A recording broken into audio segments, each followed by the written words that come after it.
Hello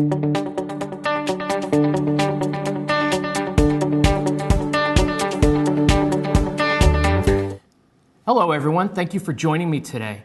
My name is Jim Silvera. I am a cloud solutions evangelist here at VMware.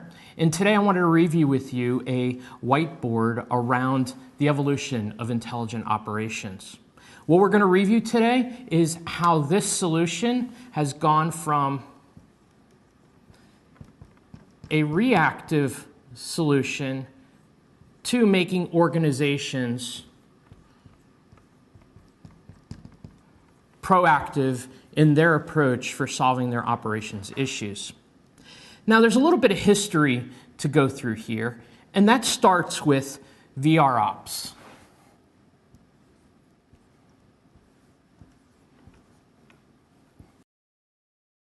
Historically, this starts with VROps, and there's three elements here: health, risk,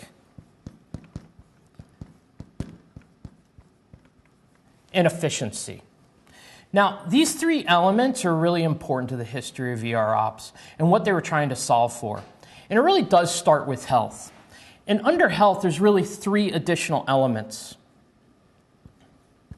They are workload, anomalies, and faults. Now, it's important to understand what this was trying to tell you and solve for. And we really saw this history of VROps really being expert-friendly because these words required some interpretation by you. So workload was, how hard is the workload working at this given moment? Also, anomalies are, of all the incoming metrics, how many of them are deviating? And faults are, how many of those are generating any errors or alerts out of systems like vCenter? Now, I found it easy to tell an analogy to tell the story of how do I interpret these items. And these three items roll up to that concept of health. So instead of monitoring IT environment, I like to use an analogy of monitoring myself, going to the doctor and see how I'm doing today. Now, this is really important because the human body is just as complex as your data center from monitoring things. So using this analogy, let's just say I run on a treadmill for an hour a day. Obviously, I don't. Let's just suggest that I do. And workload represents that running on this treadmill and going to my doctor to see how healthy I am is how hard am I working running on a treadmill? Obviously, I'm working harder than I do any other time of day in running on this treadmill, so my workload is going to increase. But my doctor is monitoring me for things like my blood pressure and my heart rate and my perspiration and my breathing rate and hundreds of other metrics, just like your data center. But in this case, he sees no anomalies. All of my metrics are operating as expected for running on this treadmill. And then finally, faults. I'm not on the verge of having a heart attack, and because I'm not having this heart attack or any other detrimental issues going on, I'm not generating any faults. So running on this treadmill, my doctor sees an increase in my workload. But he's also able to see, is this within my normal range? Am I trying to show off and run faster than normal or hold back and not run at my normal range? I'm running at my normal pace. And I'm not generating anomalies because the metrics are all as expected, and I'm not generating any faults. So I have a slight decrease in health for fatigue that sets in. Well, I'm no longer on that treadmill. I'm now sitting on my couch. And in sitting on my couch, all of a sudden my heart rate increases, my breathing becomes labored, I start sweating, etc., just like it looks when I was running on the treadmill. But my doctor's there, and it's relaxed, and it's calm, and it's cool, and he's going to look at me like, wow, what's wrong with you? I'm generating anomalies at this point because I'm having these issues. I'm generating faults because it's probably unexpected. I might be on the verge of having that heart attack. And my workload is increased, but unexpectedly, because this is not right for this situation. And now I have a very sharp, detrimental effect on health. This interpretation, historically, is what you had to do, and then you had to determine what was I going to do to solve it. But it's really important to understand that we're using analytics to solve this. And the analytics are not threshold-based, where sitting on the couch and having the heart attack or running on the treadmill look identical to each other. We're able to show you that they look different and that there are things that you need to pay attention to in that aspect. And that's how we're different than other solutions historically. Well, let's move on to risk. Risk is about three more elements.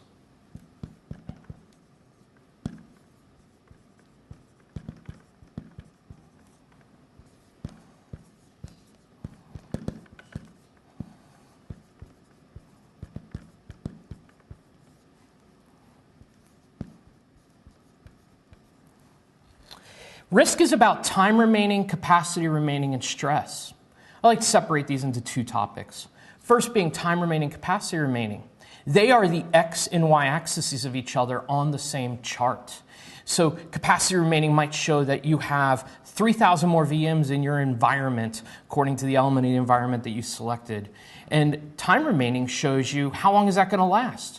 It's really important because in some environments, 3,000 is like, oh my gosh, I have more than I would ever know to do with. But time remaining puts into perspective, is this going to last me a few days or is this going to last me more than a year? And understanding that is really critical. The last item here is stress. And stress is a direct look back at workload that we're discussing a moment ago. So workload was that hour a day that I'm running on the treadmill and my workload increases. Stress is looking at that from each day of the week, each hour of the day over a 6-week average. How often am I running at that higher workload? It's one thing, using my analogy, that my doctor says, hey, Jim, keep up the hour a day on the treadmill. You're going to be good and healthy. It's another thing for me to make a self-diagnosis and now from that stress perspective, say I'm going to run 18 hours a day on the treadmill and I want to be hyper healthy. Do it for a few weeks, go back to my doctor. He's like, you're a damn fool, you're going to kill yourself. Same concept in your data center. It's one thing to run your backups overnight and have some high workload for an hour while that goes on or other activities like that are expected. But it's another thing right through the center of the day where I'm running at very high workload levels that are inducing stress on my environment that might cause issues if unexpected or spike workloads come across. And that's really important to understand. That's exactly what stress is trying to show you. So the last item here is efficiency. And efficiency is about two more items.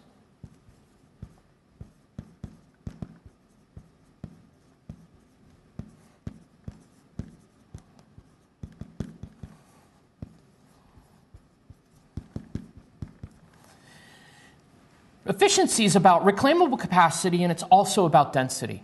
Now, density to start with is what's that VM to host ratio, what is that CPU to virtual CPU ratio, and what is that RAM to virtual RAM ratio. These are really important because they help you understand how well are you maximized in your environment, what's your ROI on your environment, how effectively are you utilizing it from that capacity standpoint of how dense you are.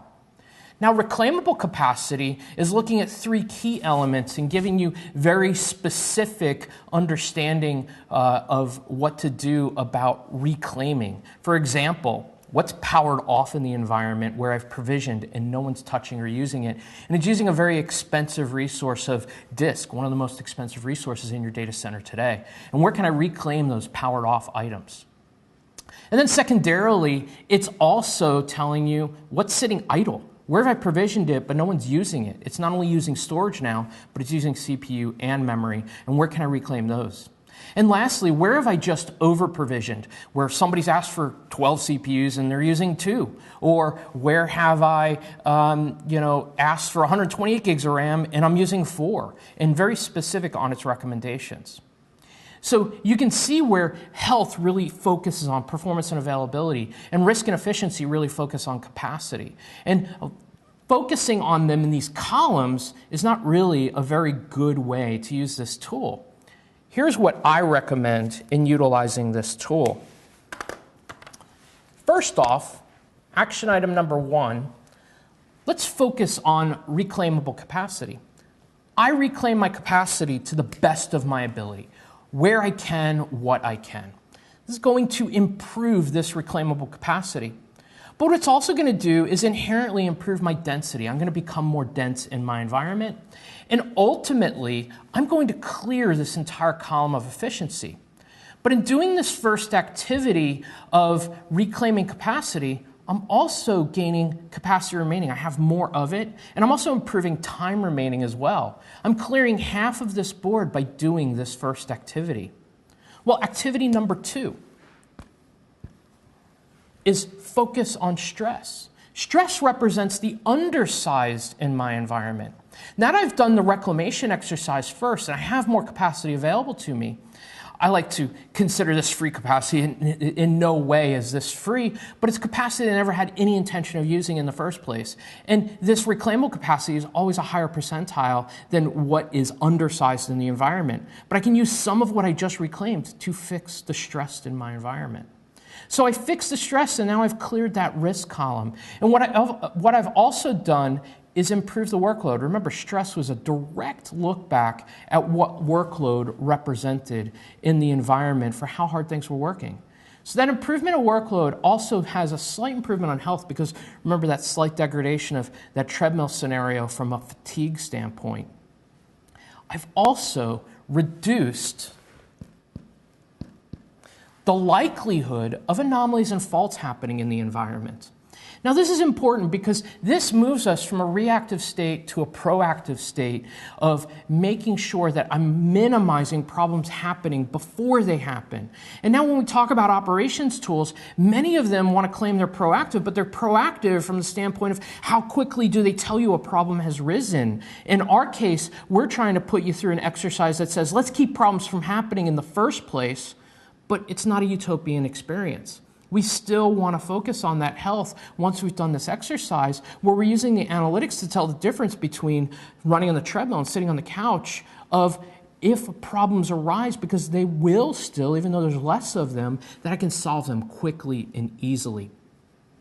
So this is historically about being a proactive operations management tool, and it's really important that we combine that exercise of capacity management and performance and availability management. They are not separate topics to be discussed separately. If we focus on health, we're really solving from an ITIL perspective issues. They happen, or incidents, they happen over and over again. I keep solving the same things.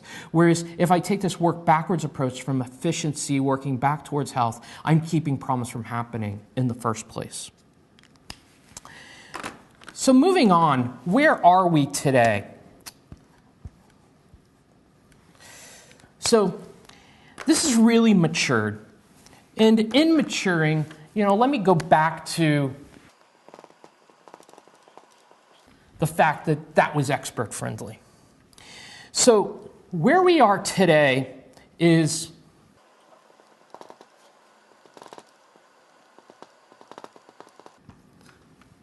a combination of tools that are tightly integrated together. They are VROps, Log Insight, VRBC, and these tightly integrated tools really are functioning from a lights out operations perspective, making it easier for you to solve your issues without having to do all the interpretation that we talked about in the past. So there's some key elements here that I'd like to review with you. First of all, there is an updated HTML5 UI that makes it easier for you to navigate and utilize this tool. But there's also 3 concepts across this tool as well.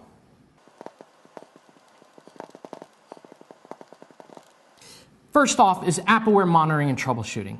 App-aware monitoring and troubleshooting is just the fact that I have deeper insight into the environment. We'll get into some details there that gives me better trust of understanding what's happening across my entire environment, not just my virtual environment. And also there's a automated and proactive management that helps simplify the tasks that you have to do.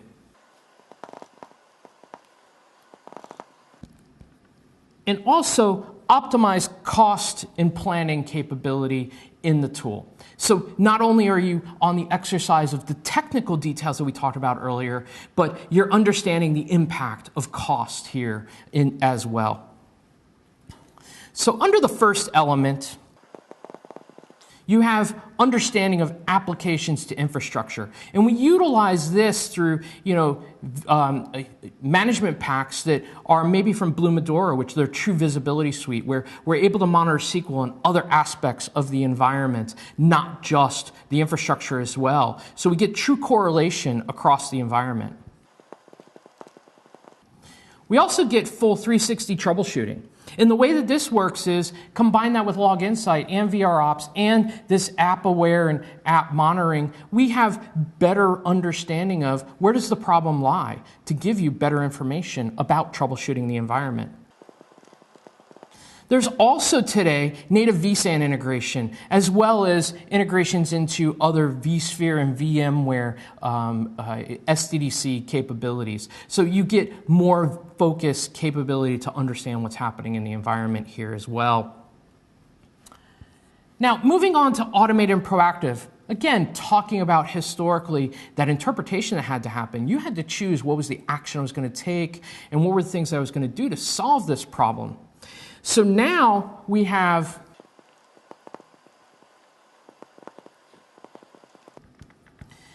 automated and guided remediation in here as well. So no longer is it the fact that you're determining it, we're actually giving you built-in knowledge base that is telling you what the issue was and even buttons to push to go solve them yourself. You can take some of these actions and you can even automate them where it goes and solves it for you instead of you having to click the button to go and solve the issue.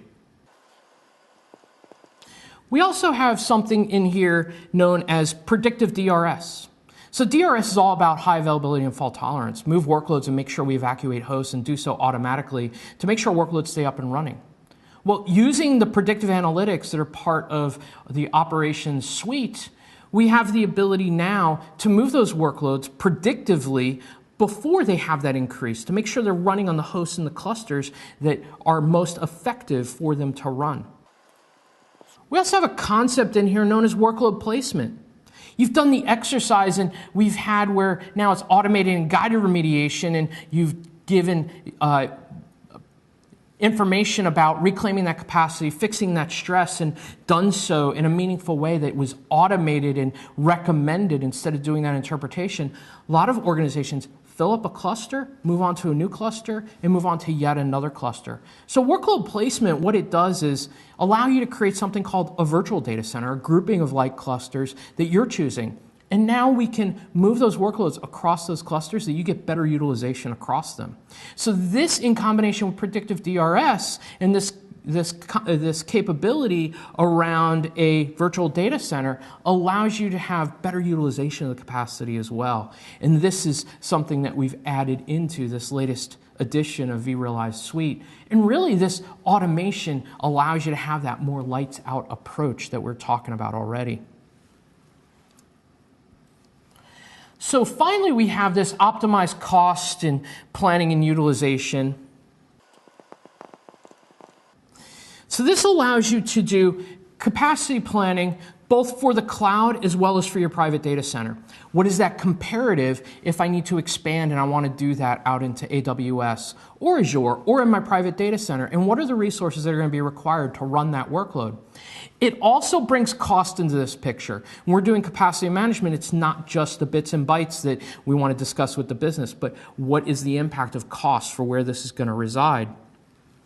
And this is also, as I mentioned, ability to do that cloud comparing clouds from the perspective of where are those workloads going to fit and live. So this optimized cost utilization allows me to get better insight into the environment from the standpoint of what is it going to support and also the dollars and cents of what it costs to run that environment as well as to maximize and do that utilization and planning in the environment. So this allows us to not only manage our private cloud, but also to have better insight for managing of the public cloud as well. This inclusive picture that looks at this from giving you better recommendations out of the box in a very complex environment that's ever expanding with the use of public cloud as well as private makes it very difficult to have a centralized ops tool to give you the insight, especially where a lot of tools have been expert friendly in the past, including ours. But building off this framework that we've had in the past really allows you to take this more automated and trustworthy approach for solving your environment. And what's really important here is as we move into the cloud world and we get into the space of automation, it's the fact that I don't want to have Pandora's box sitting there of not a good operations management tool set to understand this very complex environment. The final element that I want to illustrate here is that I see this as a very innovative solution. So moving from that reactive state to the proactive state, and now with this new capability of the vRealize suite with its integrated capabilities and the lights out operations approach, I really see this as a truly innovative solution compared to where we were previously. Hopefully this history, since many of you have been using vRealize operations for quite a long time, is a better understanding of what was that concepts that we've had all along and moving to where we are today from the standpoint of making this much easier, much simpler, and much more innovative. Thank you for your time in watching this today. I hope this was helpful.